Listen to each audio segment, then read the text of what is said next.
기도하고 시작하겠습니다. 하나님 아버지, 세상 바라보며 내 마음 가운데 절망을 느낍니다.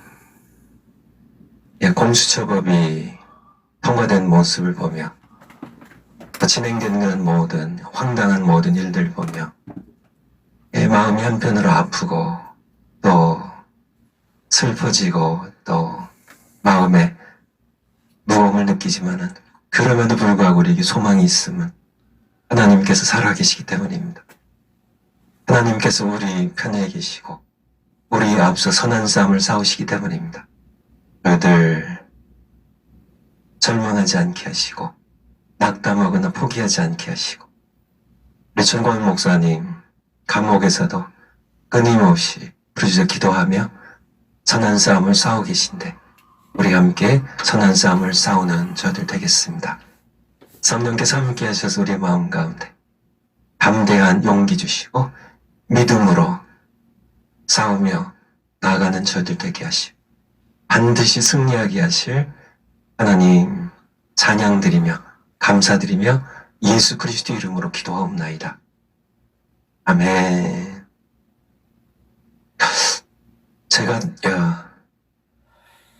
작년 가을에 제가 중국에 갔었거든요. 여기에 묘족의 교회를 온남정에서 갔었는데 거기 묘족의 교회 지도자들이 많이 이렇게 힘들어하더라고요. 저에게도 의논하고 어떻게 하면 좋겠냐고.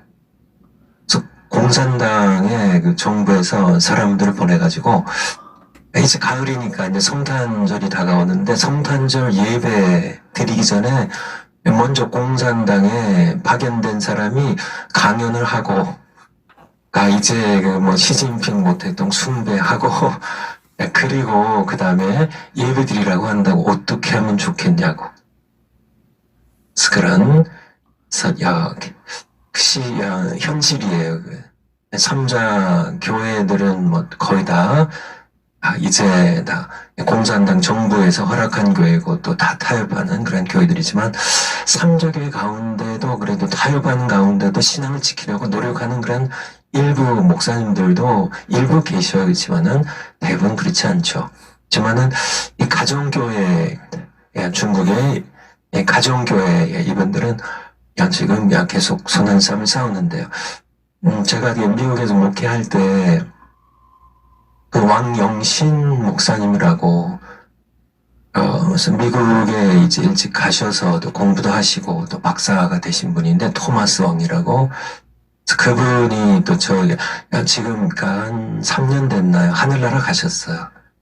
90세가 넘으셨던 그분이신데 저를 이렇게 많이 이렇게 만나주시고 또 이렇게 격려도 해주시고 그런 가운데 한 두어 차례 정도 그런 얘기를 하시더라고요. 저를 만나서 기도를 어떻게 해야 될지 모르겠대요. 기도를.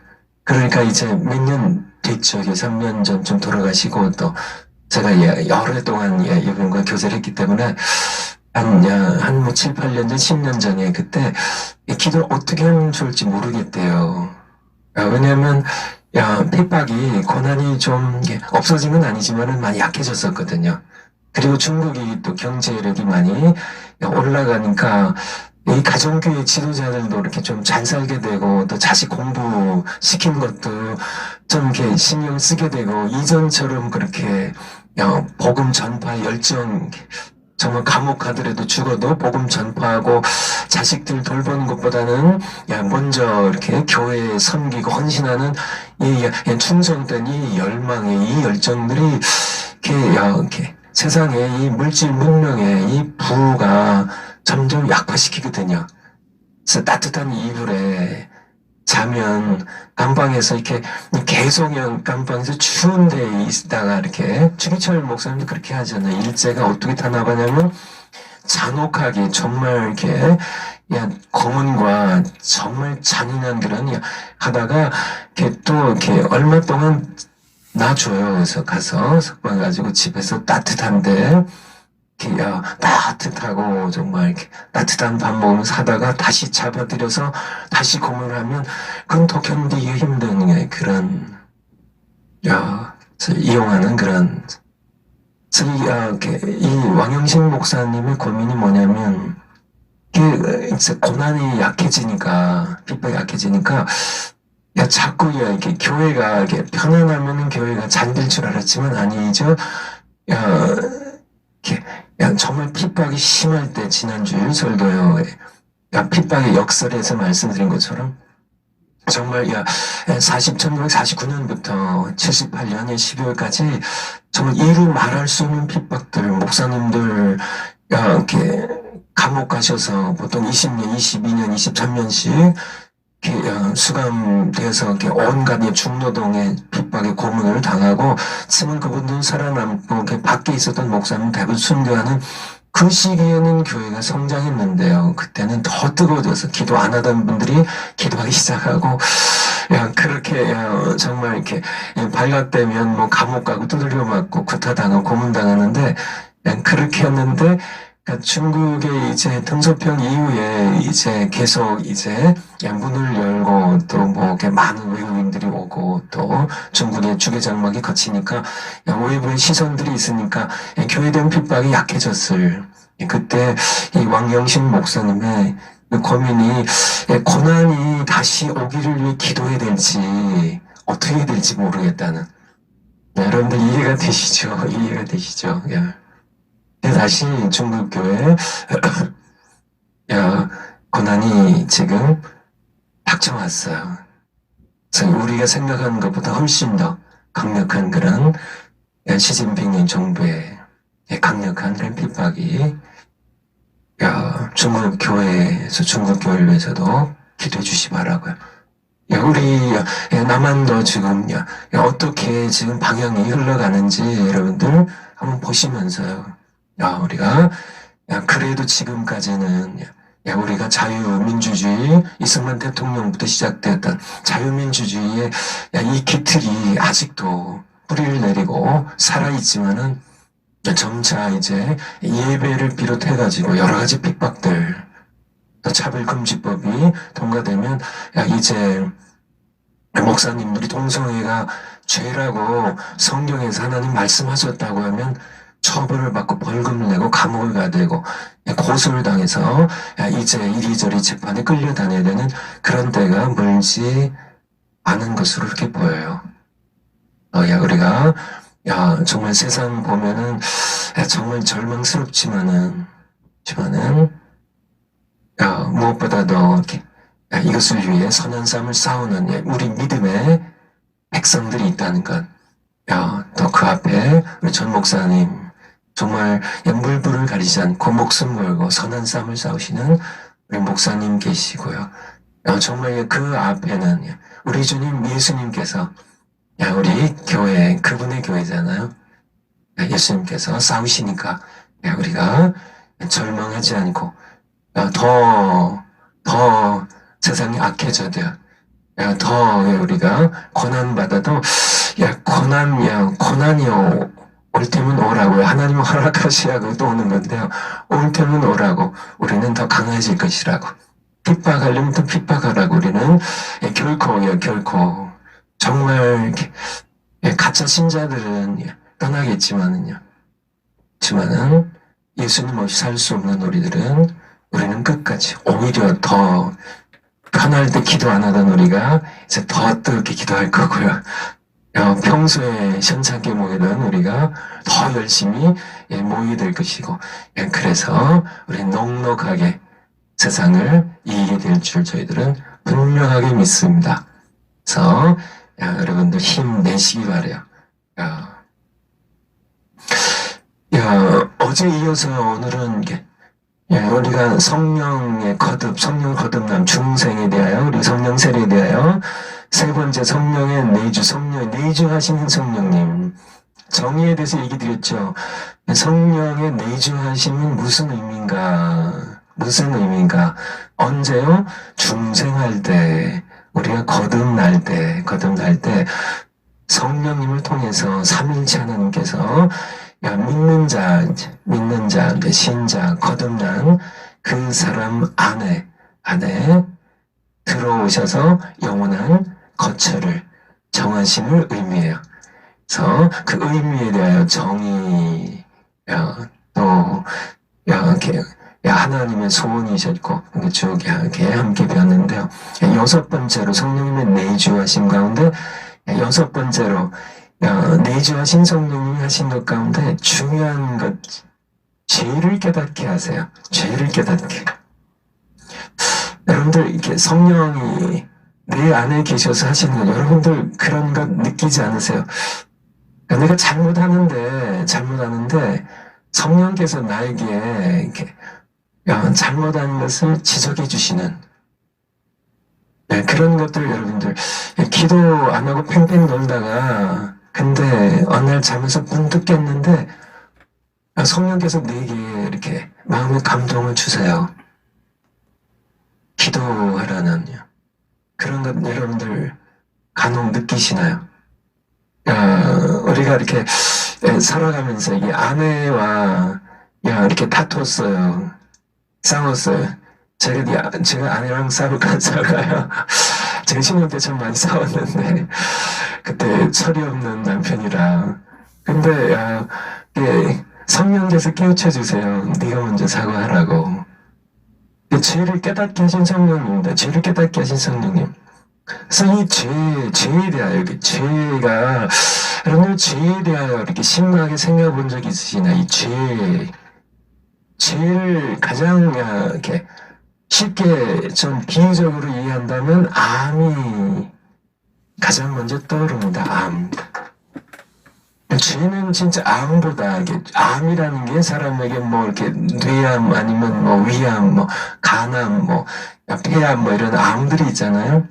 이 암이라는 것이, 그러니까 이게 생기면은, 이것은 계속 자라요. 그러니까 계속 자라가지고, 다른 모든 세포들은 이렇게 생겨났다가 일정 기간이 지나면 소멸한다고 그래요. 그리고 또 새로운 세포로 바뀌는데 이 암이라는 것은 죽지 않고 끊임없이 세포분을 일으켜서 점점 더 커져가지고요. 나를 죽음까지 끌고 가는 이 암이라는 이 존재가 정말 죄랑 많이 닮았어요. 이 죄는 암처럼 우리를 죽음까지 죄의 삭은 사망이라고요. 죄는 끝까지야. 욕심 잉태해서 죄를 낳고 죄가 장성해서 사망을 낳는다는 것처럼 이 죄는 이 암처럼 우리를 죽음까지 끌고 가고 지옥까지 끌고 가는 게 죄예요. 근데 이 암보다 더 지긋지긋하고 더 잔혹하고 더 파괴적인 이 죄에 대하여 죄가 보통 이렇게 세상은 암은 두려워하지만은 암보다 훨씬 더 파괴적이냐. 훨씬 더 우리를 치명적으로 죽음에 이르게 할 뿐만 아니라 지옥까지 끌고 가는 이 죄에 대한 사람들이 너무 경각심이 없어요.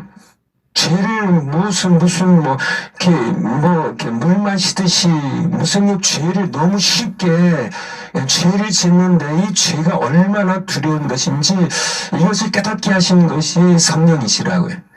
그래서 여러분들 이렇게 죄에 대하여 내가 죄란 사실에 대하여 사도 바울처럼요. 로마서 7장 사도 바울처럼 오라 나는 권고한 사람이로다. 누가 이 사망의 몸에서 이 죄로 말미암아 죽음으로 끌려가는 사망의 몸에서 누가 나를 건져내려는 이 죄에 대한 고민. 마틴 루터가 죄에 대한 고민입니다. 심판하신 하나님에 대한 두려움입니다.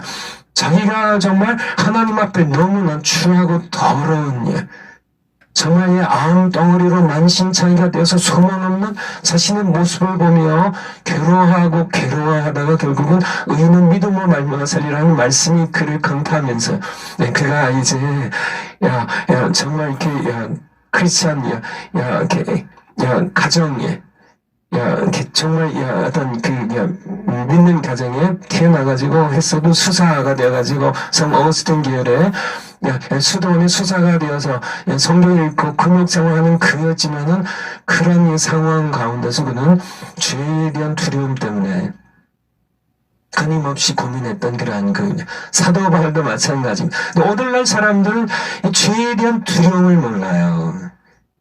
정말 죄가 얼마나 파괴적인지. 지금 암덩어리, 말기 암덩어리보다, 내 몸의 말기 암덩어리보다 더 죄의 덩어리가 내 안에 있다는 것이 더 훨씬 더 무서운 건데요. 두려운 건데 사람들이 두려운 줄 모르는 그런 것을 우리 많이 보게 되죠. 그래서 그러니까 로마서 1장 32절 보면요. 로마서 1장 32절 보면 로마서 1장 32절 죄에 대하여 이렇게 이런 죄들을 주 열거하고 있더니 앞에 29절부터 쭉 죄에 대해서 얘기하는데 32절 보면 저희가 이 같은 일을 행하는 자는 이런 죄들을 범하는 자들 하나님을 마음에 두기를 싫어하고 이런 죄들을 범하는 자는 사형에 해당하다고 하나님의 정하심을 알고도 자기들만 행할 뿐 아니라 죄가 얼마나 무서운 것인지 그것이 지옥 가는 그 사형에 해당되는 것인지 알고도 자기들만 행할 뿐만 아니라 또한 그 일을 행하는 자를 옳다고 부추기는 괜찮아 하는 그래서 실제로 그런 줄 아는 그냥 옳다고 옳다고 생각하는 사람들이 너무나 많다는 얘기입니다. 그래서 부추기는 사람들을 구약성경에서는 거짓 선지자라고 하는데요. 예레미야 6장 13절 예레미야 6장 13절 14절 보면 13절 이는 그들이 가장 작은 자로부터 큰 자까지 다 탐람하며 올려주세요. 선지자로부터 제사장까지 다 거짓을 행합니다. 거짓 선지자들 거짓 제사장들 그 시대입니다. 그 시대에 거짓 선지자들 이게 이방 선지자가 아니에요. 바로 이스라엘 백성들 가운데 있었던 선지자들이에요. 이 제사장들이 다른 자들이 아니에요. 아론의 후손 제사장들이 다 거짓을 행합니다. 이 거짓 선지자들이 무슨 얘기를 하냐면 14절입니다. 같이 한번 읽겠습니다. 시작. 그들이 내 백성의 상처를 심상히 고쳐주며 말하기를 평강하다 하나 평강이 없도다. 백성이 지금 말기 암입니다. 죄로 인하여서 모두 파멸의 암을 앓고 있어요. 근데 이 거짓 선지자들이 백성의 상처를, 백성의 병을 고쳐주면서 말하기를 이게 대충 별거 아닌 듯이 평강하다 이게 암이 아니고 이게 죽을 병이 아니고 이거 감기입니다. 해열제 매달 줄 테니까 이거 먹고 괜찮다고 하는데 아니에요. 정말 고침을 받을 수 없는 죽은 병에 걸린 백성들에 대하여. 그런데 문제는 백성들이 오히려 거짓 선지자들의 말을 그냥 괜찮다고 그냥 우상숭배해도 그냥 탐욕으로 하나님 떠나 살아도 이거 그냥 평강하다고 괜찮다고 하는 거짓 선지자의 말을 더 백성들이 좋아한다는 사실입니다. 같은 예레미야서 5장 앞장에 보면 예레미야 5장 30절 예레미야 5장 30절 보면 올려주세요. 이 땅에 기괴하고 놀라운 일이 있도다. 어떤 일이 그렇게 기괴하고 놀라울까요? 정말 이렇게 정말 이해가 안 되는 일인데요. 31절입니다. 31절 5장 31절 선지자들은 거짓을 이어나며 제사장들은 자기 권력으로 다스리며 내 백성은 그것을 좋아하니. 그러니까 이렇게 선지자들의 거짓 예언을 좋아하는 우리가 이렇게 월요일날 이렇게 한편 보았죠.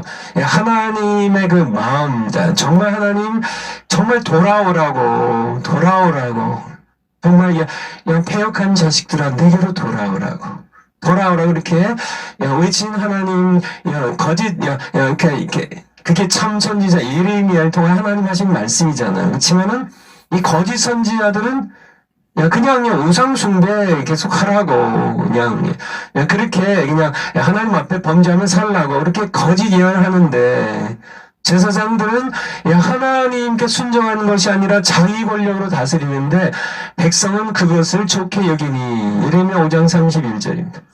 문제가, 그쵸. 기이한 일입니다. 정말 이상하고 놀라운 일들이, 결국은 너희가 어찌하려느냐는 예레미야 5장 31절 말씀입니다. 이 시대도 마찬가지예요. 이 시대에도, 정말, 오늘날에 죄 짓는 그런 백성들, 그쵸. 돈, 권력을, 쾌락을 우상시하면서, 하나님을 섬기는 그러한, 정말 이게 백성으로서의 참 모습이 아니라, 그냥 죄를, 그냥 밥 먹듯이 먹고 저지르는 그런 백성들, 정말 음행을 행하고, 동성애를 행하고, 낙태를 행하고, 여러 가지 죄악들을 범하는데요. 정말, 돈이 수단이 되면 괜찮습니다. 하나님 주신 복이 되는데, 돈이 목적이 되어버리면 그건 우상이 되어버리는 겁니다. 정말, 하나님 밑에 모든 것들 두어야 되는데, 하나님보다 자기들이 올라가 앉아서, 자기들이 자신의 삶을 주인 노릇하면 살아가는 그런 수많은 사람들, 그런 성도들, 크리스찬들 보고 오히려 그냥 괜찮다고 평강하다 한 사람들은 다 거짓 선지자들입니다. 괜찮다고, 암이 아니라 감기 정도니까 괜찮다고 그렇게 해서 그냥 열이나 통증 같은 거 없애는 진통제나 매달 주고 끝나고만은 그런 사람들은 거짓 선지자들이에요. 정말 성령께서 하시는 일은 죄를 깨닫게 하시는 겁니다. 죄를 깨닫게. 죄가 얼마나 고통스러운 것인지, 파괴적인 것인지. 죄가, 이 죄 가운데 사형에 해당하다고 하나님께 정하신 그대로 말씀드리는 겁니다.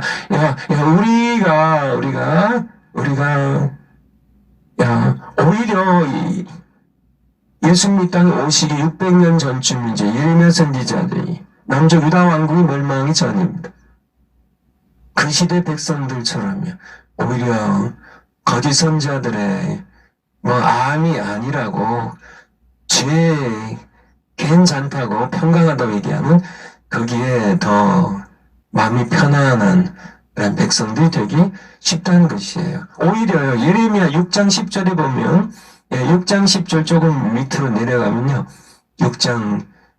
예레미야 6장 10절에 보면 내가 누구에게 말하며 누구에게 경책하여 듣게 할고 보라 그 귀가 할례를 받지 못했으므로 이방인들의 귀가 아닙니다. 하나님의 백성들의 귀예요. 할례를 받지 못했으므로 듣지 못한도다. 보라 여호와의 말씀을 그들이 자기에게 무엇으로 여기고요?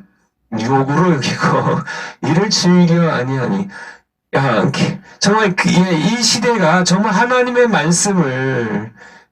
말씀 그대로 전하면 듣기 싫어하는 자기의 모욕을 주는 거로 내가 왜 암 환자냐, 내가 왜 죽을 죄인이냐고, 나만큼 그래도 이 정도 이렇게 신앙생활하면 됐지 않았냐고, 어떤 목사님도 사람도 다 나보고 칭찬하는데 왜 당신 나를 죄인 취급하냐, 욕으로 여기고 하나님의 말씀 즐겨 듣지 아니하는 그런 이 시대의 모습입니다. 우리가 그런데 성령께서 하신 일이에요. 죄를 깨닫게 하세요. 죄를 깨닫게 하시는. 그래서 우리 요한복음 16장 7절. 요한복음 16장 7절.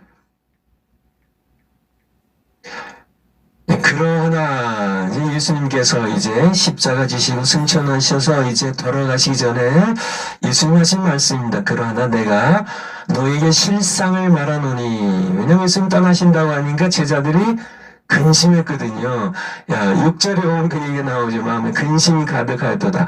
그러나 내가 실상을 너에게 말하는데 내가 떠나가는 것이 너에게 유익이라.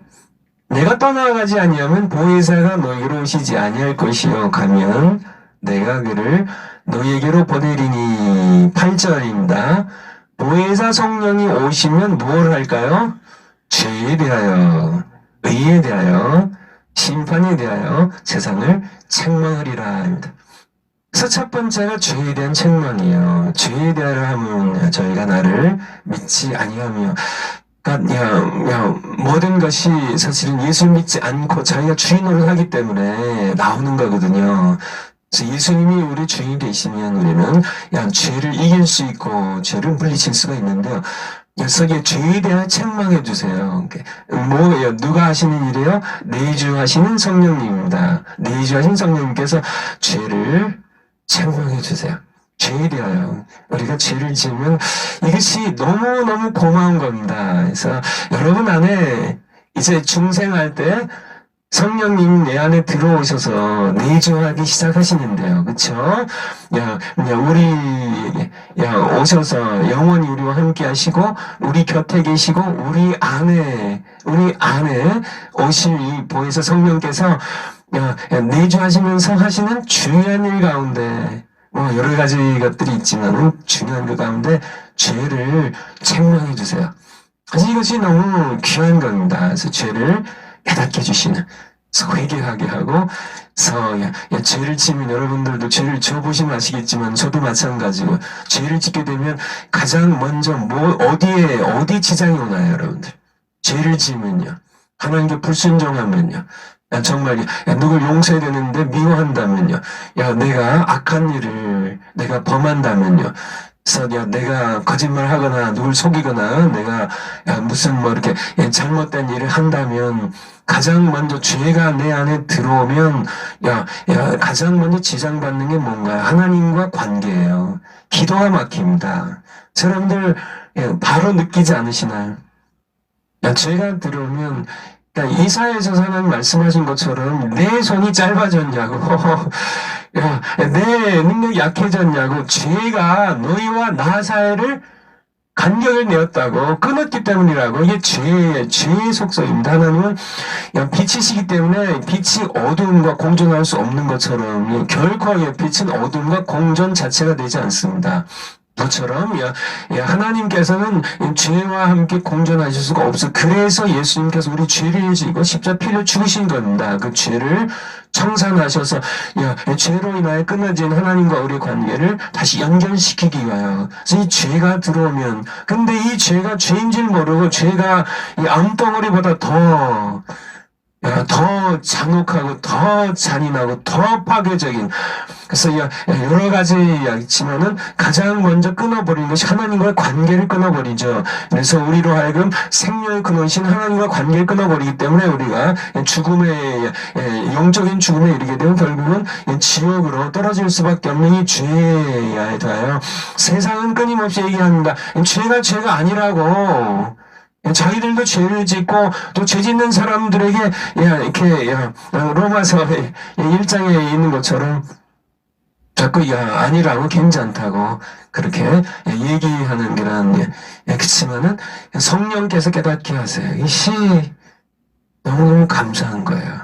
여러분 안에 여러분 거듭나셨으니까 성령이 여러분 안에 내주하시는데, 성령이 내주하셔서 반드시 책망하세요.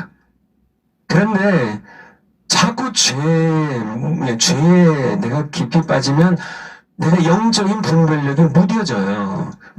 그래서 성령께서 말씀하시는데도 내가 영적으로 무뎌져서요. 영적인 귀가 무뎌져서 잘 듣지 못하신 분들이 계신데, 여러분들 그래서 이렇게 보통 분주한 때 이렇게 여러 가지 일들이 많은 바쁜 때보다는 성령께서 밤에 보통 얘기하시죠. 그리고 이렇게 잠잘 때, 깨어날 때.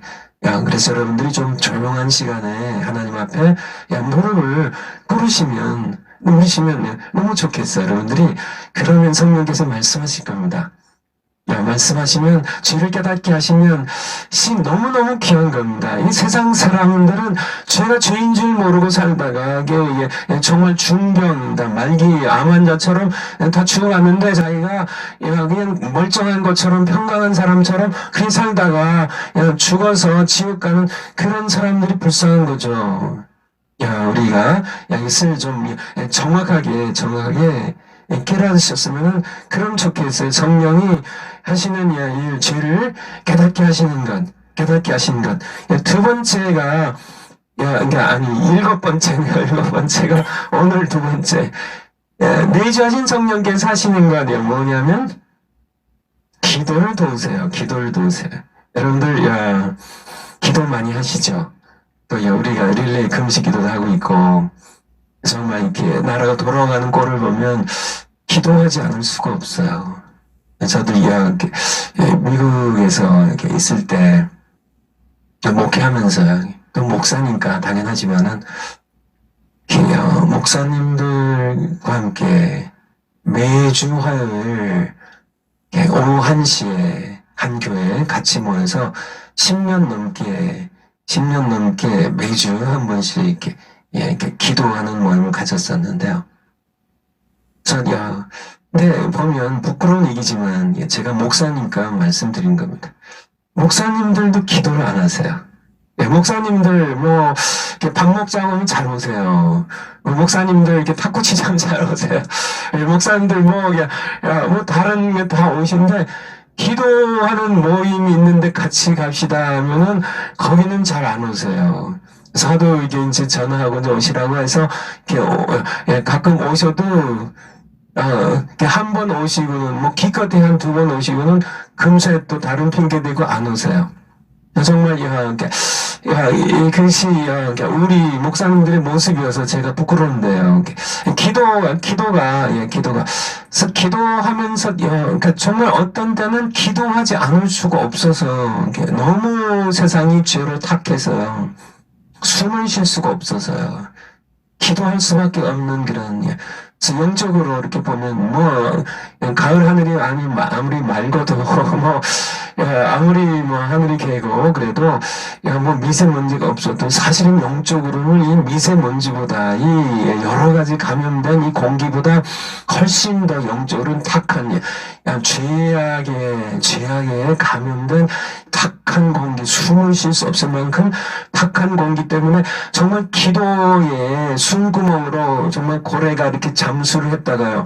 숨을 쉬기 위해서 이렇게 이제 바다의 표면에 나오는 것처럼 정말 이렇게 숨을 쉴 수가 없어서요. 오염된 그런 죄로 오염된 이 세상 가운데 정말 보이는 것이 전부 죄로 오염된 그런 것들에서 정말 이렇게 생명의 신선한 공기를 마시는 그런 기도하지 않을 수가 없어서 기도하게 되는데요. 여러분들 어떠신지 모르겠어요. 그럼에도 불구하고 제가 이렇게 목회하면서 가장 연약했던 부분 하나를 꼽으라 한다면 제가 기도를 뽑아야 될 것 같아요. 기도를요. 여러분 어떠세요? 여러분들 이렇게 신앙생활 하신 분들도 이렇게 목회하시는 우리 목사님들도 계실 텐데요.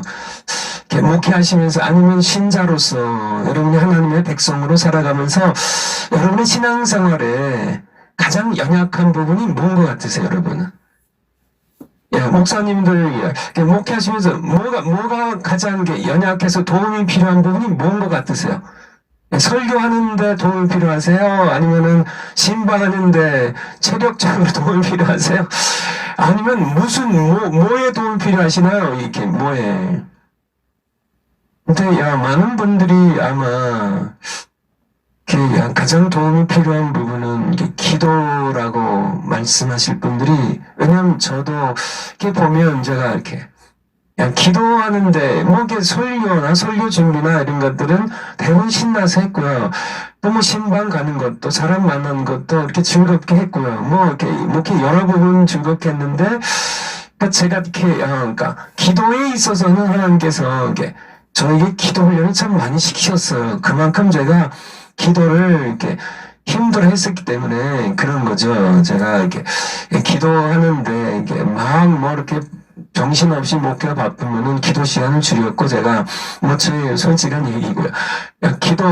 기도가 제가 이렇게 기도를 이렇게 지루해하고 기도의 기쁨을 별로 못 느끼니까 기도의 훈련을 이렇게 참 많이 시켜주셨는데 그것이 저의 연약한 부분이 분명합니다. 여러분 어떠신지요? 근데 성령께서는 우리의 연약한 부분으로서 기도를 도우신다는 거예요. 로마서 8장 26절. 로마서 8장 26절 한번. 로마서 8장 26절 보면 이와 같이 성령도 우리의 연약함을 도우시나니. 사실 우리의 연약함은 얼마나 많아요. 연약함이 많죠. 내가 신자로서 신앙생활에 연약함도 많고 이렇게 연약함이 많지만은 특별히 성령께서 도우시는 거 있는데 우리가 마땅히 빌 바를 알지 못하나 기도한다고 하면서도 실상 하나님께 어떤 기도를 드려야 될지도 사실은 잘 알지 못하는, 그래서 이방인처럼 횡설수설 중언부언하며 기도하는, 또 이 외식하는 바리새인들처럼 그렇게 기도하는, 기도가 어떻게 해야 되는지도 알지 못하는, 어떤 기도 제목 하나님께서 기뻐하시는지, 응답받는 기도가 어떤 기도인지도 마땅히 알 걸 알지 못하는 그런 우리들 도우셔서 그 연약함, 기도 연약함을 도우셔서 오직 성령이 말할 수 없는 단식으로 우리를 위하여 친히 간구하시느니라 라고 이렇게 말씀해주고 계세요. 성령께서는 기도를 도우세요. 우리가 연약한 것이 많지만은 여러분 어떠세요? 기도. 그래서 제가 이렇게 자주 이렇게 입버릇처럼 얘기하는 게, 기도도 성령님이 도우시지 않으시면 기도가 잘 되지 않는다고. 기도의 자리에 앉아 있어도 그냥 생각이 뽀송뽀송하게 건성으로 돌아가고, 정말 이렇게 삐걱삐걱 되는 기름칠 안 된 녹슨 그런 기계처럼 삐걱삐걱 돼서 힘만 들고, 그쵸? 기도하는데 왜 이렇게 기도가 힘들어요? 성령의 도우심이 필요한 부분입니다. 기도하는데 왜 이렇게 따분하고 지루해요? 하나님께서는 들으신 것 같지도 않고, 내 기도는 이렇게 정말 이렇게 맹숭하니 정말 이렇게 은혜의 비가 내려가지고 정말 내가 홍박 이렇게 하나님의 은혜 담배 젖고, 정말 그렇게 말할 수 없는, 정말 말할 수 없는 감미로운, 참 기도할 때 받는 그 은혜가, 그 기쁜 즐거움을 전혀 못 느끼는 그런 우리의 기도의 연약함을 누가 도우세요? 성령이 도우세요. 성령이. 성령께서 돕지 않으시면 우리가 죄를 깨닫을 수도 없고요. 정말 이렇게 뉘우치면서 가슴 아프게 회개하는 것도 성령이 도우셔서 죄를 깨닫게 하셔야만,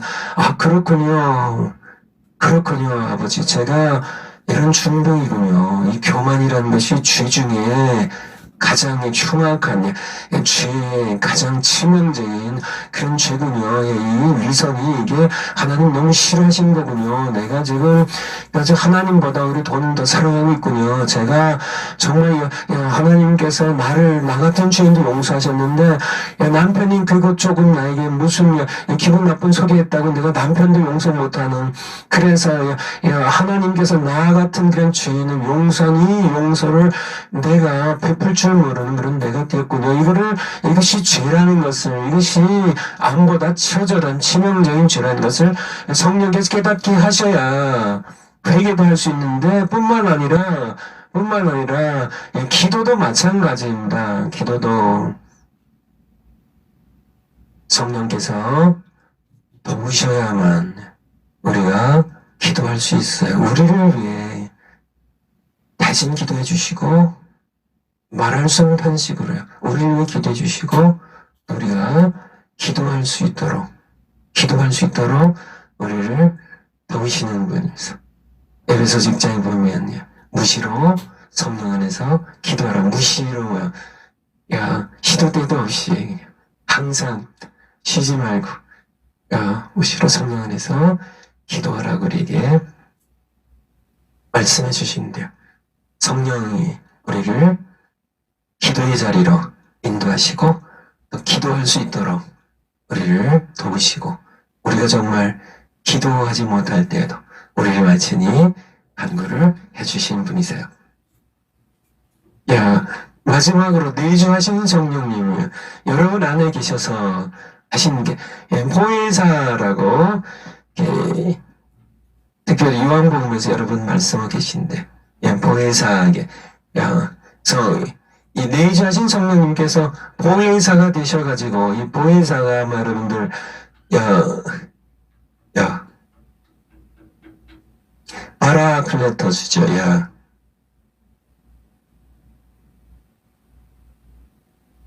이 파라라는 것은 이 곁에라는 뜻이에요. 곁에. 예, 곁에. 예, 예, 전치사, 예, 접두어입니다. 이거는, 야, 칼리오라고, 예,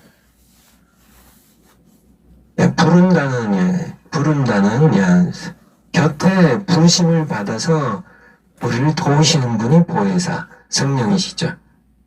그래서 우리 곁에 부르심을 받아서 우리를 도우시는, 그래서 영어 번역을 보면 helper, 도우시는 분, advocate, 우리를 변호하시는 분, 뭐 이런 comforter, 위로자, 뭐 이런 번역 것으로 이렇게 번역들을 했는데요. 우리 성경에 요한복음 14장 26절 한번 보죠. 요한복음 14장 26절. 요한복음 14장 26절. 예, 보혜사입니다. 보혜사, 파라클레토스, 파라야, 우리 곁에서 우리를 도우시는 분. 보혜사 곧 아버지께서 내 이름으로 보내신 성령. 그가 너희에게 모든 것을 가르치시고. 누가 가르치세요? 성령께서 우리를 가르치세요. 내가 너에게 말한 모든 것을 누가요? 성령께서요. 성령께서 보혜사입니다. 보혜사, 성령께서 우리를 가르치신다는, 생각나게 하는, 바로 보혜사입니다. 그래서 성령의, 내주하신 성령께서, 우리를 위해 안에서 하신 것이 보혜사 역할이에요. 여러분들 이렇게, 요한복음 21장 15절부터 17절까지 보면 예수님께서 베드로에게 3번 물으시죠. 네가 날 사랑하냐고요. 주께서 아시죠. 제가 주님을 사랑하는 줄. 이렇게 답했을 때, 예수님께서 뭐라고 말씀하세요? 3번 얘기하시면, 내 어린 양을 먹이라. 내 양을 치라. 내 양을 먹이라고. 그래서 여기서 보면, 예수님께서 그의 양을 이제 승천하시잖아요. 그래서 그 양을 누구에게 맡길까? 사실 베드로를 지칭해서 이렇게 맡기는데, 근데 사실은 베드로에게 맡겼을까? 사실은 베드로에게 부어주실 성령님께 맡긴 것임을 우리는 좀 정확하게 우리가 알아야 될 겁니다. 요한복음 14장에 거기 해놓으셨는데 26절 보혜사하고 아버지께서 내 이름 보내신 성령 그가 너에게 모든 것을 가르치시고 또 보혜사에 그분이 모든 것을 생각나게 하시리라고요. 우리에게 말씀하고 계시죠. 이렇게 14장 16절 우리가 계속 보았던 건데요. 마찬가지입니다. 14장 16절 내가 아버지께 구하겠으니 그가 또 다른 보혜사입니다. 어느 날 보혜사예요. 예수님께서 그동안은 하나님의 양떼를 자기의 양떼로 사랑하시고 이끄셨는데요. 이제 그가 떠나가시잖아요. 그래서 다른 보혜사, 이분이 누구예요? 성령이십니다. 주사 영원토록 너희와 함께 있게 하시리니. 그래서 이분이 우리 곁에 계시고 우리 안에 계시면서 그분이 우리를 이끌어 주시는 분이심을 우리에게 말씀해 주고 계세요. 그래서 이 성령께서는 우리의 신앙생활의 모든 영역을 다 말할 필요 없이요. 다 우리 신앙생활의 모든 영역을 예수님께서 그 공생애 동안에 제자들의 모든 것을 다 가르치시고 인도하시고 보호하셨던 것처럼 이제 예수님이 몸으로는 우리 곁을 떠나셨는데요. 이제 보혜사 성령님께 하나님의 양인 우리를 누구에게 맡겼다고요? 보혜사 성령님께요. 그래서 여러분들을 이렇게 베드로에게 그 당시에 또 사도들에게 또 이제 이렇게 교회의 목자인 목사님들에게 여러분을 맡기시는데요. 근데 사실 목사님이 맡긴 게 아니고 베드로에게 맡긴 게 아니라 실상은 그들에게 부어주신 성령님께 맡긴 성령이 다른 보혜사로 예수님 대신 오셔서 내가 떠나는 것이 너에게 유익이라고요. 우리 요한복음 16장에 7절부터 얘기하는 것처럼 너희가 근심하지만은 16장 7절 우리가 봤던 것처럼 근심하지만은 실상을 말해야 했는데 내가 떠나는 것이 내가 너희의 보혜사로 내 아버지께서 보내셔서 너희 섬겼는데 내가 떠난다고 너희들이 근심이 가득하지만은 6절에 내가 떠나는 것이 너희의 유익이라고 내가 떠나면은 보혜사 성령이 오셔서 너희를 섬기게 될 것이라고 이것이 너희에게 더 유익이라고. 그래서 우리가 지금 예수님이 승천하신 이후에는 우리를 예수님처럼 우리를 돌보시 이끌어 가시는 그러한 분은 성령 하나님이세요. 여러분들이 이것을 이렇게 물론 이 삼일차 하나님께서 성령을 통하여 우리 가운데 거하시지만은 우리 신앙생활을 주도하시는 분은 성령이시라는 얘기입니다. 여러분들 이것을 구약 시대에는 성부 하나님 아버지께서 직접 백성들을 주로 주관하셨다면 물론 그때에도 아들이신 예수 그리스도께서 함께 하시고 또 성령께서 하나님의 영이 함께 하셨지만은 성부 하나님이 주도하셨다면 그리고 잠깐 동안 예수님 육신으로 이 땅에 오셔서 이 복음서가 이렇게 쓰여지는 그 시대는요 성육신부터 이제 공생에 시작하시고 십자가 지실 때까지는 예수님이 친히 주도하셨다면 예수님이 승천하신 이후에는요 성령의 시대예요.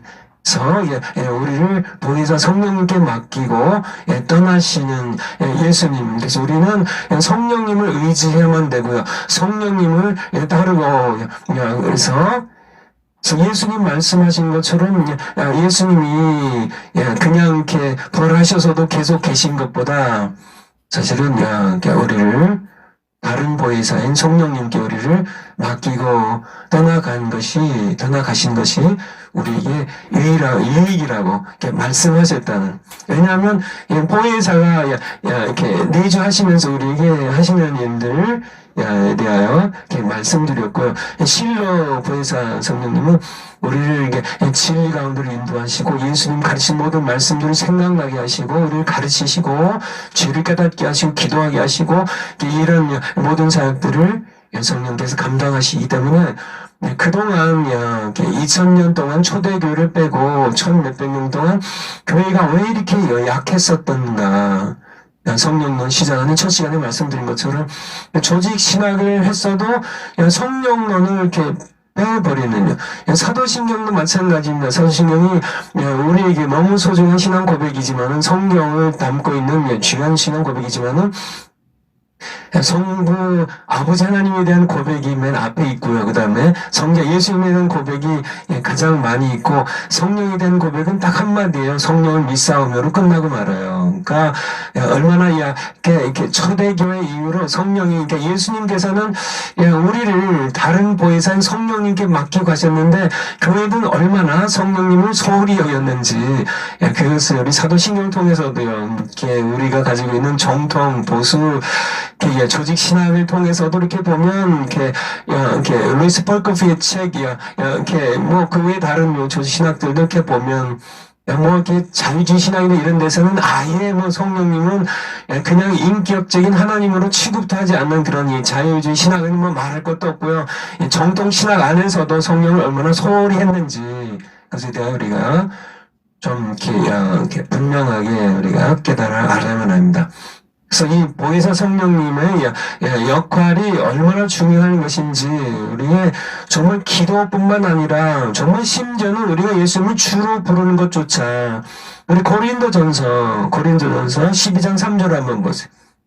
고린도전서 12장 3절 심지어는 예수님을 주님하고 부르는 것도 성령으로 하지 않고서는 할 수가 없다고 우리에게 말씀해 주고 계시죠. 12장 3절 그러므로 내가 너희에게 알게 하노니 하나님의 영 성령으로 말하는 자는 누구든지 예수를 저주할 자라 하지 않고 또 성령으로 아니하고는 누구든지 예수를 주시라 할 수도 없느니라. 신교는 그러니까 성령님으로 하지 않고 예수를 주님으로 부를 수도 없어. 기도도 안 돼요. 회개도 안 돼요. 뭐 이렇게 예수님 믿고 이렇게 정말 예수님을 내가 믿는 것조차도 중생하는 것도 성령님이 하시는 거고요. 그쵸? 복음을 들 때 내 귀를 열어주시는 분도, 이렇게 빌립보, 마게도냐 첫 성에 사도 바울의 선교 일행이 도착했을 때, 루디아의 귀를 열어주는 것도 성령이 하시는 일이에요. 그러니까, 처음부터 우리의 신앙생활에 정말 처음에 예수님, 이제 믿고 내가 중생하는 그 시간조차도 그래서 거기서 시작해서 우리가 정말 성화의 길을 걸어가지고 예수님의 성품 닮아가는 거기에 이르기까지 여기 모든 그런 신앙의 모든 영역을 정말 모든 영역 10가지 100가지 모든 영역을 다 보혜사 성령님이 맡아서 주관하시는 이끄시고 가르치시고 책망하시고 우리를 깨우치시고 정말 하신 모든 일들 성령이 하신다는 것을 여러분들이 마음과 분명히 아시고 성령님을 존중하셔야 돼요. 존중하셔야 됩니다. 그래서 이제 세 번째 성령의 내주였는데요. 제가 이렇게 하다 보니까 너무 성령론이 좀 이렇게 길어지는 것 같아가지고요. 그래서 그냥 이렇게 성령론 하면 처음에 말씀드린 것처럼 성령 받으면 되는 겁니다. 그냥. 그렇잖아요. 우리가 성령을 통하여 우리가 거듭나지 않은 사람은 거듭 중생하면 되는 거고요. 중생한 우리는 성령 세례 받으면 되는 건데, 이제 이렇게 강의가 진행되면서 좀 이렇게 다시 우리가 왜 성령을 공부하는지를 다시 한번 제가 어젯밤에 기도하면서 좀 회개를 했습니다. 그래서 하나님께 이렇게 회개하는데 성령께서 그렇게 깨우쳐 주시는 것이죠. 그러니까 제가 이렇게 강의를 위한 강의가 이렇게 진행되는 면도 없지 않아 있는 것을 이렇게 깨닫게 해주셔서 하나님께 회개하고 정말 이렇게 성령 말씀, 이렇게 성경 말씀, 이렇게 성령 인도하신 대로 이렇게 말씀 찾아보고 전하면서 우리 모두 함께 정말 성령을 더 이렇게 세례를 받기도 하고 성령을 더 충만해지는 그런 시간이 될 수 있도록 목적을 더 분명히 하는. 그래서 우리가 성령 소홀히 했던 죄도 회개하게 하고 하시는 이렇게 성령의 역사를 우리가 느끼고 하면서 성령을 더 이렇게 충만하게 받는 그런 우리가 되도록 이렇게 강의를 이렇게 기도로 준비하고 오늘 나왔는데요. 그래서 조금 이렇게 강의를 좀 이렇게 빨리 진행하는 쪽으로 그래서 네 번째 성령의 인치심입니다. 성령의 인치입니다. The seal of the Holy Spirit. 성령의 인치심입니다. 성령으로 이렇게 인치심 우리 고린도후서 1장 22절입니다. 고린도후서 1장 22절입니다. 고린도후서 1장 22절 같이 한번 올려주세요. 읽겠습니다. 시작. 저가 또한 우리에게 인치시고 보증으로 성령을 우리의 마음에 주셨느니라. 그래서 하나님께서 또한 우리에게 인치신다는 말이 나와요. 보증으로 성령을 주셨느니라 우리에게 말씀하고 계십니다. 내가 이게 처음에 중생할 때입니다. 이렇게 성령의 인치심은 중생할 때, 내가 중생할 때, 복음 듣고, 들음은 믿음에서 믿음은 들음에서 나온다고요. 내가 복음을 들을 때, 듣고, 믿음을 주셔서, 내가 예수님 주님을 영접하고, 내가 회개하고 예수님 주님을 영접하고, 내가 하나님의 자녀가 될 때, 그때 하나님이 하시는 것이 바로 성령을 통하여 인치신 겁니다. 너는 내 것이라는 그런 인치심이에요. 인치심입니다. 그래서, 우리 에베소서 1장 13절. 에베소서 1장 13절. 에베소서 1장 13절. 그 안에서, 같이 읽겠습니다. 그 안에서 너희도 진리의 말씀 곧 너희의 구원의 복음을 듣고 그 안에서 또한 믿어 약속의 성령으로 인치심을 받았으니까 진리의 말씀입니다. 곧 복음이에요. 어떤 복음이에요? 구원의 복음이에요. 구원의 복음, 예수 그리스도 십자가의 죽으심과 부활을 증거하는 이 구원의 복음, 진리의 말씀을 들었어요. 듣고 어떻게 돼요? 들으면 믿음을 주세요. 그래서 믿었어요. 그러면 어떻게 하세요? 구원을 받는데 그 구원을 어떻게 인을 치세요? 성령으로 인을 치세요. 그래서 인치심에 대하여. 그래서 이게 성령을 통하여 이렇게 인을 치신다는, 이게 너는 내 거라는, 너는 내 것이라는, 너는 내 것이라는.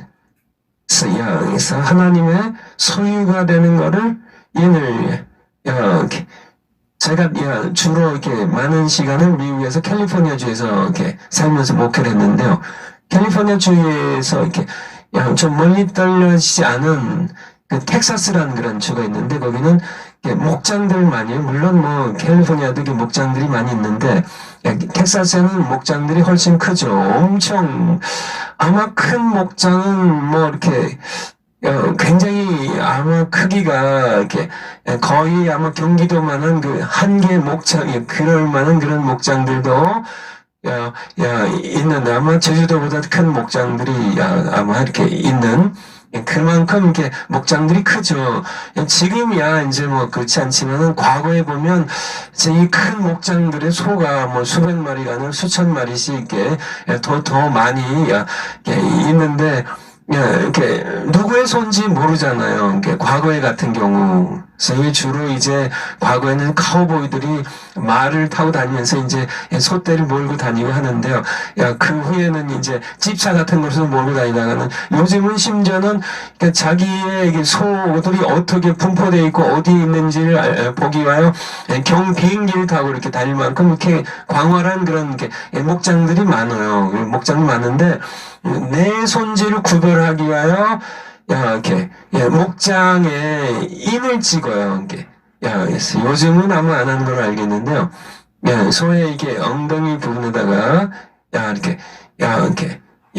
불로 이렇게 서 무슨 뭐 이렇게 킴 목장이면 K 해가지고 이렇게 불로 찢어가지고 이렇게 살을 이렇게 인을 찍죠. 그래서 하나님께서는 그의 백성을 어떻게 그의 백성을 이렇게 인을 치실까? 성령으로 치신다는 거예요. 너는 내 백성이야. 우리가 하나님의 백성인 거를 구원받은 백성을 어떻게 알 수 있을까요? 성령이 내 안에 계시면 지 하나님의 인이에요. 그런 말씀입니다. 제가 이민 생활을 30여 년 했는데요. 그래서 87년 1월에 갔으니까 어떻게 되나요?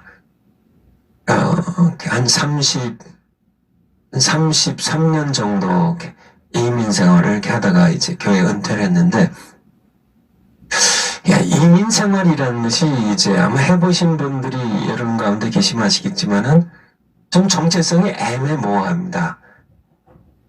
한국인도 아니고요. 그렇다고 미국인도 아니고요.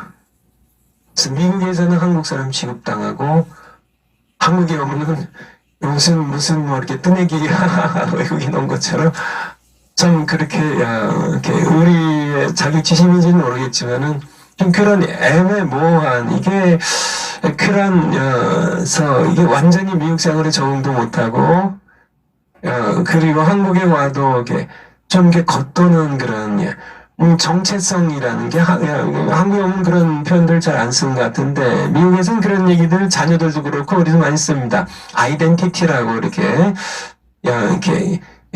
어떤 아이덴티티 크라이시스라고 그러는데 정체성의 좀 위기, 그러니까 좀 애매모호한. 근데 사실은 이 땅에서의 신자의 삶은 정체성에 좀 문제가 있어요. 애매모호합니다. 이렇게 앞서 말씀드린 것처럼 교회라는 것이 신자라는 것이 땅에 살지만은 사실은 우리가 하늘에 속한 백성이거든요. 하나님께 속한 백성이거든요. 땅에 사는데 하늘에 속해 있어 우리 신분이요. 우리 빌립보서 3장 20절 한번 볼까요? 빌립보서 3장 20절. 빌립보서 3장 20절. 빌립보 3장 20절 오직 우리 시민권은 하늘에 있는지라. 거기로서 여러분의 시민권이 대한민국이신가 아니면 뭐 다른 데도 일부 계시겠죠. 좋은 시민권입니다. 우리 대한민국 자랑스러운 대한민국이죠. 이 좌파들이 망쳐놔서 그렇지 사실은요 너무 귀한 나라죠. 하나님 주신 금수강산이죠. 하나님께서 개입하셔서 우리를 복음 듣게 하시고 참여 하나님의 백성들이 1000만이 넘는 그런 백성들이 함께 살아가는, 또 우리 아직 예수님 안 믿어도 우리 동포들 너무 귀한 분들이죠. 그래서 그치만은 우리의 영원한 시민권은 하늘에 있습니다. 빌립보 3장 20절 말씀처럼 여러분은 하늘의 천국의 시민권자들이에요. 여러분들이 외국에 나가면 한국 시민권으로 외국에 나가실 텐데 사실 여러분들은 천국의 시민권이 있는, 그래서 천국의 시민권자들이에요. 하늘에 있습니다. 그래서 그러니까 우리가 사실 이 땅에 살아가는 성경 표현대로는 나그네거든요. 그래서 외국인은요. 히브리서 11장에 있는 것처럼 히브리서 11장 13절부터 한번 볼까요? 히브리서 11장 믿음장이라고 하죠. 히브리서 11장 13절 보면 믿음의 사람들에 대한 얘기가 나오는데요. 이 사람들이 다 믿음을 따라 죽었으면 약속을 받지 못했을 때 아직 메시아 약속하지 받지 못했던 사람들, 그것들을 멀리서 보고 환영하며 또 땅에서는 외국인과 나그네로 증가했으니 정말 이렇게 이민 생활하는 것처럼 이렇게 살아갔던 우리 믿음의 선조들, 우리도 마찬가지죠. 우리도 정말 신자로서 천국 시민권을 가지고 이 땅에 살아가면서 우리 정체성의 문제, 정말 이게 정말 천국에 완전히 간 것도 아니고, 그래서 천국 시민이라고 하기도 아직은 좀 그렇다고 세상에 살지만은 내가 이 세상에 영원히 살아갈 건 이 땅도 아니고 한 그런 가운데 우리가 분명하게 좀 이렇게 알아야 될 것이 있는데, 그것이 성령께서 하시는 일인데요. 하나님께서 성령을 통하여 너는 내 것이라는 정체성의 위기를 갖지 말고, 네가 비록 땅에 살지만은 너는 내 것이라는, 너의 시민권은 하늘에 있다는, 너는 내 나라 천국의 시민이라는 이 정체성이 흔들리지 않았으면 좋겠다는. 근데 그것을 하나님께서 어떻게 하시냐고요? 성령을 통하여 인치십니다. 이사야서 43장 1절입니다. 이사야서 43장 1절. 이사야서 43장 1절. 야곱아, 너를 창조하신 여호와께서 이제 말씀하시느니라. 이스라엘아, 너를 조성하신 자가 이제 말씀하시느니라. 너는 두려워 말라. 내가 너를 구속하였고. 하나님께서 여러분을 구속하셨습니다. 예수님의 피로써요.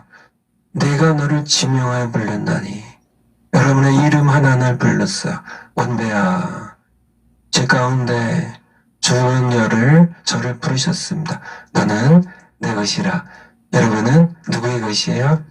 여러분은 하나님의 것이에요. 우리 신약 성도로 넘어가세요. 베드로전서 2장 9절입니다. 베드로전서 2장 9절. 베드로전서 2장 9절에 보면 여러분 암송하신 성경 구절이죠. 오직 너희는 택하신 족속이요 왕같은 제사장들이요. 누가요? 여러분이요. 여러분이 거룩한 나라요. 그의 소유된 백성이니. 그의 소유예요. 여러분은 하나님의 것입니다. 그의 소유된 백성이니. 이는 너희를 어두운 가운데서, 죄의 사망의 어두운 데서 불러내셨어요. 그의 귀한 빛에 들어가게 하신 자의 아름다운 덕을 선전하며 감사하며 자랑하며 찬송하며 살아가는 그의 소유된 백성들 모두 되시면 돼요. 이것이 바로 우리 주시는 요한일서 3장 1절부터 요한일서 3장, 여기 보면 감격스러운 말씀이 나옵니다. 보라, 아버지께서 대체 어떠한 사랑을 우리에게 주사 하나님의 자녀라 일컬음을 얻게 하셨는고 우리가 그러하도다. 이 감탄문입니다. 감탄사가 두 번 들어가는 감탄문이에요. 보라. 아니, 대체 하나님께서, 아버지께서입니다. 아버지께서 대체 어떠한 사랑을, 대체 어떻게 우리 사랑하셨길래 독생자를 주셔서 우리를 하나님의 자녀라 부름을 받게 하셨는가. 우리가 그러한 존재라고요. 그러므로 세상이 우리를 알지 못하면 우리 아버지를 알지 못함이니라 라고 말씀하겠어요. 여러분들 세상 살아가면서 세상이 여러분들 무시하나요? 권력 없다고, 돈 없다고, 여러분들 배운 거 별로 없다고, 자식들도 무시하고, 세상도 무시하나요? 여러분들 세상이 여러분을 무시한 이유는 여러분의 아버지를 몰라서 그래요. 여러분의 아버지를 안다면 아마 여러분들의 문턱이 다를 겁니다. 세상에 와서 좀 잘 좀 봐달라고, 아버지께 좀 나 좀 위해서 기도 좀 아버지께 해달라고 아마 우리의 신분에 대하여 우리에게 말씀해 주고 계세요. 말씀해 주고 계세요. 우리에 대한, 우리 인치심에 대해서 조금만 더 살펴보면요. 요한계시록 7장 2절부터 한번 보겠습니다. 요한계시록 7장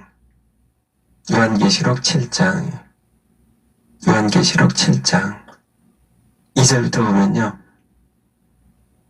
또 보면 다른 천사가 살아계신 하나님의 인을 가지고 인치심에 대한 얘기입니다. 3절입니다. 가로되 우리 하나님의 종들의 이마에 인치기까지 땅이나 바다나 나무나 해하지 말라. 인치일 때까지. 4절입니다.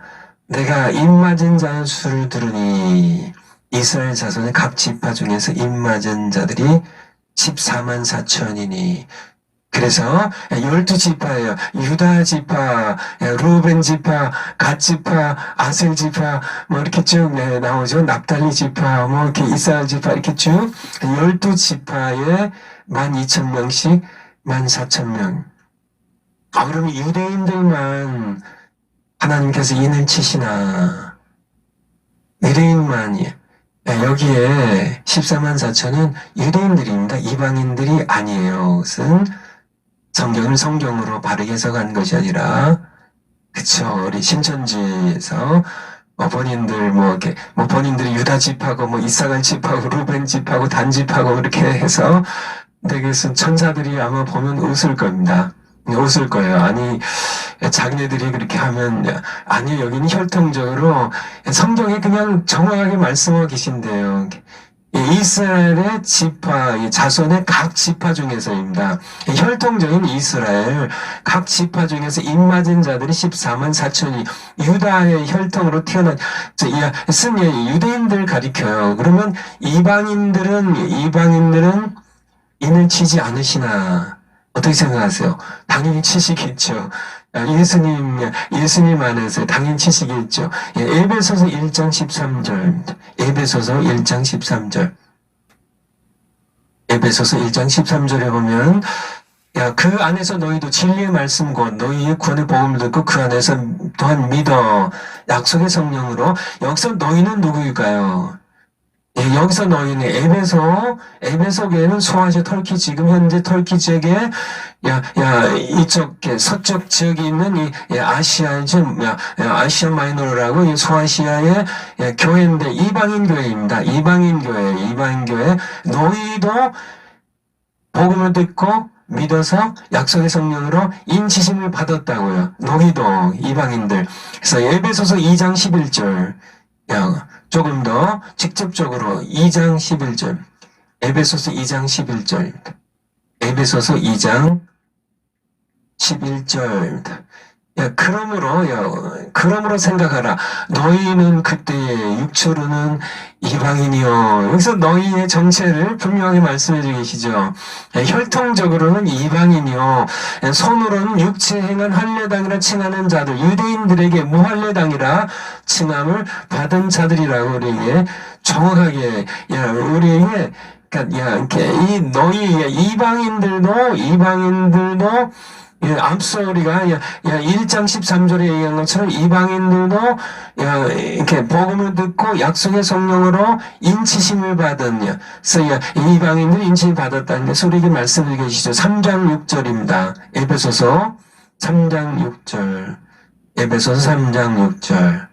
에베소서 3장 6절. 이는 이방인들이 복음으로 말미암아 그리스도 예수 안에서 함께 부사가 되고 상속자가 되고, 누구의 상속자요? 하나님의 상속자입니다.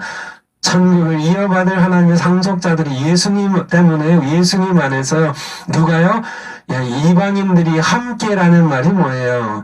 유대인들과 함께입니다. 유대인들과 함께 이방인들이 그리스도 예수 안에서 하나님의 상속자들, 하나님의 것이, 하나님의 소유된 백성, 하나님의 자녀가 되고 함께 지체가 되고 함께 약속에 참여하는 자가 됨이라. 지금 유대인들이 지금 돌아오고 있어요. 우리 돌아오고 있습니다. 우리와 함께 이제 하나님의 상속자들, 그래서 내가 하나님의 상속자 후사인 것을 하나님께서 인을 치시는데 누구를 통하여? 성령을 통하여 합니다. 에베소서 갔으니까 4장 30절 맞아 보죠. 에베소서 4장 30절. 에베소서 4장 30절 보면 하나님의 성령을 근심하게 하지 말라. 그래서 이 성령이 대체 어떻게 오셔서 1장 13절인 것처럼 약속의 성령을 우리를 인치시는 데서 우리의 하나님의 자녀됨을 보증하기 위하여 하나님의 인으로 성령이 우리 안에 들어오세요. 영원히 계세요. 이 성령을 근심하게 하지 말라고요. 여러분들이 성령 속썩이지 마시고 근심하게 하지 마셔야 돼요. 우리 구속의 날까지 우리가 성령으로 인치심을, 구속의 날은 구속의 완성의 날입니다. 인류 역사의 치유의 날, 구속의 완성의 날입니다. 그때까지 성령이 우리 안에 거하시면서 우리의 자녀됨을, 하나님의 소유된 백성됨을 인치시는, 인이 보증이 되시는 그러한 분이 계심을 우리에게 말씀해 주겠어요. 다시 요한계시록으로 넘어가면요, 요한계시록으로 다시 돌아가면 요한계시록 7장 9절입니다. 요한계시록 7장 9절. 그래서 아까 요한계시록 바로 이렇게 8절까지 사실은 이렇게 본 거거든요. 이렇게 8절 한번 보여주실까요? 8절 바로 앞절. 스불론 중에 1만 2천여, 요셉 중에 1만 2천여, 베냐민 지파 1만 2천여, 이스라엘의 자손 가운데 12지파에 1만 2천씩 14만 4천을 내가 인칠 때까지 아직의 심판을 이렇게 재앙을 보류하라고, 그 얘기가 이제 8절까지 끝나는 겁니다.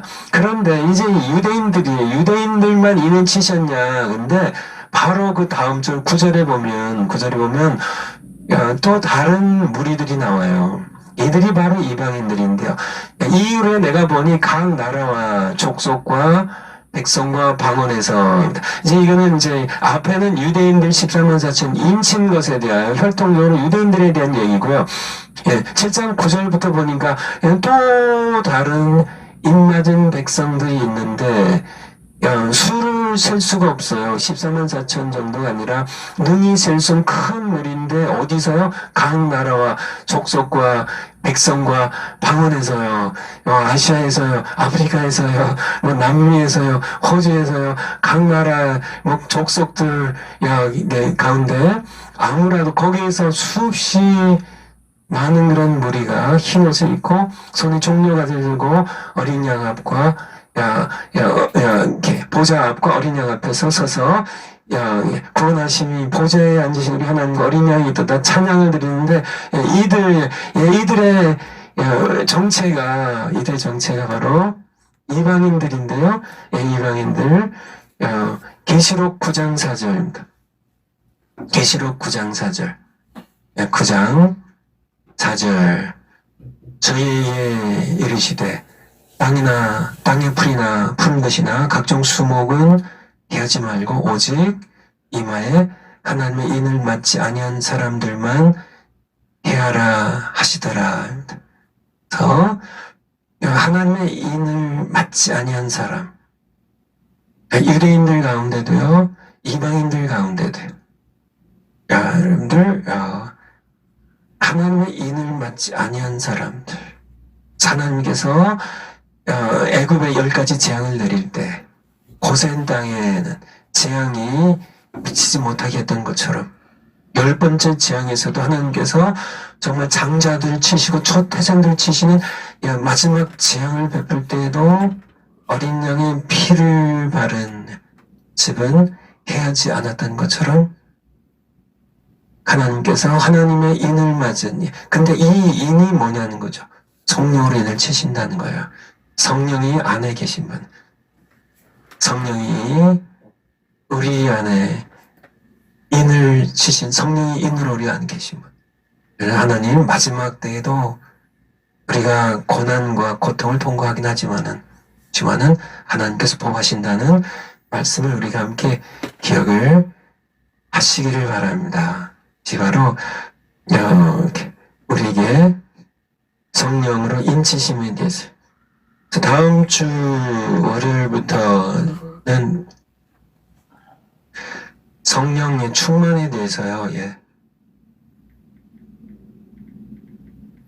공부를 하겠는데요. 여러분들 저도 기도하고 또 여러분들 기도하면서 함께 다음 이렇게 강의를 준비해 주셨으면 좋겠고요. 시간이 좀 남아서 좀 말씀드리면 여러분들 여러분 안에 성령이 계신 거를 여러분 어떻게 아셔? 그래서 긴 얘기지만은 정말 성령이 내 안에 계신데 맞아 여러분들 거듭나셨으니까 성령이 내주하세요. 근데 정말 성령이 내 안에 계신데 그쵸 성경에서 말씀하시니까 고린도서 3장 16절 너희가 하나님의 성전을 걷고 하나님의 성령이 너희 안에 거하신 것을 알지 못하냐고 그 말씀 보면 고린도 교회 성도들도 그러니까 초대 교회 이제 예루살렘 교회에서 얼마 후에 사실 초대 교회 식구라고 할 수 있는 그들도 성령이 내 안에 내주하신 것을 좀 모르는 분들도 있지 않았을까 하는 생각이 들 만큼 그쵸? 하나님의 성령이 너희 안에 거하신 것을 알지 못하느냐 그렇게 사도 바울이 고린도 교인들에게 물으셨으니까 여러분은 성령이 내 안에 계신 것을 어떻게 아세요? 어떻게 아시나요?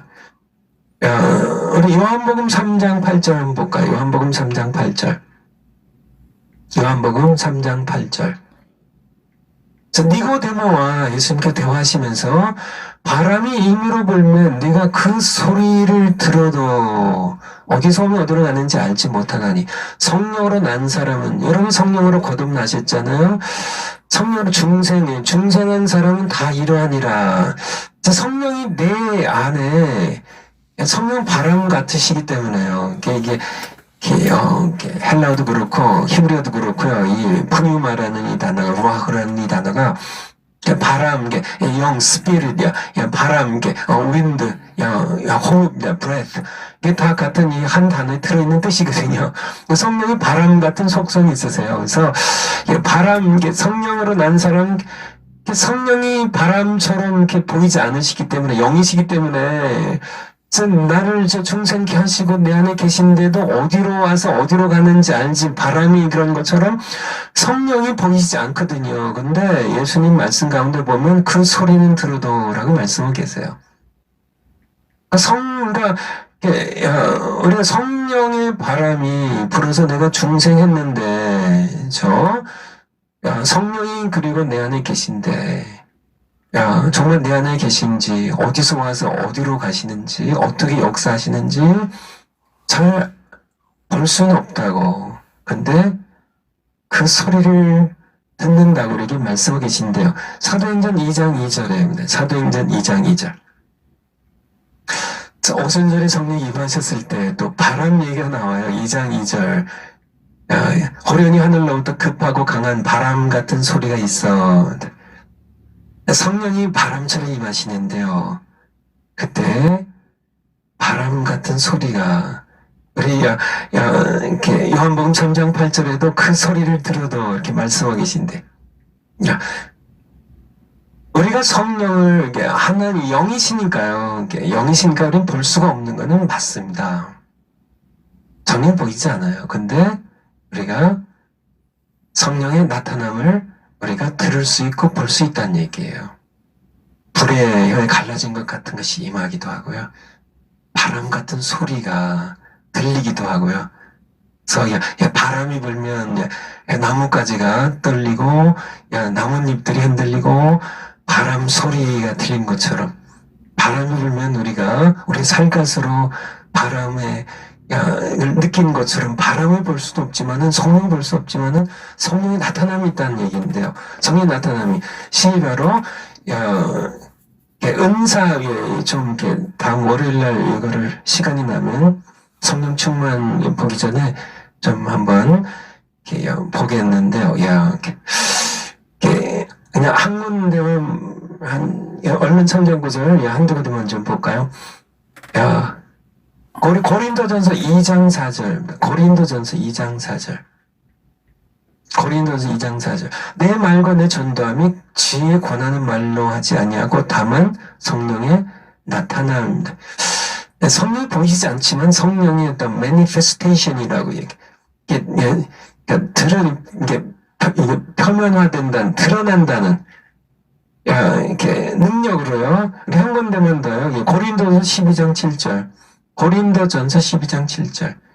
같은 고린도 12장 7절에 보면 각 사람에게 성령의 나타남을 주시는데 the manifestation of the Spirit인데 성령의 나타남, 성령이 나타나는데 여기서는 좀 여러분 쉽게 아시겠죠? 성령이 어떻게 나타나요? 8절부터요. 은사로 나타납니다. 지혜 말씀, 지식의 말씀, 믿음, 병 고치는 은사, 뭐 권능 행하는 은사, 뭐 이렇게 방언 은사. 방언의 은사는 성령은 아니에요. 그렇지만은 성령의 나타남입니다. 성령의 은사를 통하여. 그래서 내 안에 성령이 계시면은 내가 성령이 계신 걸 어떻게 아나? 뭐 하나님께서 성경에 말씀하셨으니까 내가 성령이 내 안에 계신 거는 분명한 겁니다. 그분이 내가 하나님의 자녀됨에 대한 보증이에요. 그러니까 내가 천국 시민권자임을 하나님의 것임을 인치시는 인이에요, 성령이. 그래서 내 안에 계신 것은 그것은 100% 확실한 사실인데 내 안에 계신 성령은 내가 어떻게 이분이 내 안에 계신 것을 느낄 수 있고 맛볼 수 있고 내가 어떻게 이분이 내 안에 계신 것을 어떻게 좀 확인할 수 있을까? 그 가운데 영이시니까 우리가 볼 수는 없지만은 성경에서 성령의 나타남에 대하여 사실 몇 가지가 더 있지만은 시간 나면 또 말씀드리기로 하고요. 이렇게 은사가 해서 내가 이렇게 방을 하거나 내가 이렇게 이제 다른 은사 나타날 때 성령의 나타남이라고 우리 고린도전서 12장 7절에 각 사람에게 예수 그리스도에 속한 지체된 지체에게 성령의 나타남을 주시면 유익하게 하려 하심이라. 어떤 얘기는 성령을 통하여 지혜의 말씀을 주셔서 성령이 우리 안에 계심을 나타나시는. 그래. 또 열매가 있고요. 성령 열매를 맺게 하시면 내가 성령이 내 안에 계심을 내가 성령의 나타나심입니다. 능력이 나타나요. 그래서 우리가 고린도전서 2장 4절에 본 것처럼 능력이 나타난 성령이 나타남입니다. 우리 정광 목사님들 이렇게 성령이 나타나시면서 말씀드리는데 우리 안에 계신 성령님 우리가 이렇게 나타남, 바람 소리를, 성령 안 보이셔도, 바람이 안 보여도, 성령의 이렇게 나타남을, 우리가 이렇게 소리를 듣거나, 불처럼 이렇게 능력이 나타나고 하는 것을, 은사나 열매를 통하여, 능력을 통하여, 우리가 느낄 수 있고, 맛볼 수 있음을 여러분들에게 말씀을 드립니다. 끝나기 전에, 우리, 청기도 신학원을 섬기시는 분들이 계시고요. 우리 우리 사랑제일교회를 섬기시는 우리 귀한 분들 계신데, 이분들이 네이버에 카페를 만드셨어요. 카페. 그래서 여러분들이 노아라 TV라고만 치셔도 거기에 이렇게 뜬다고 그래요.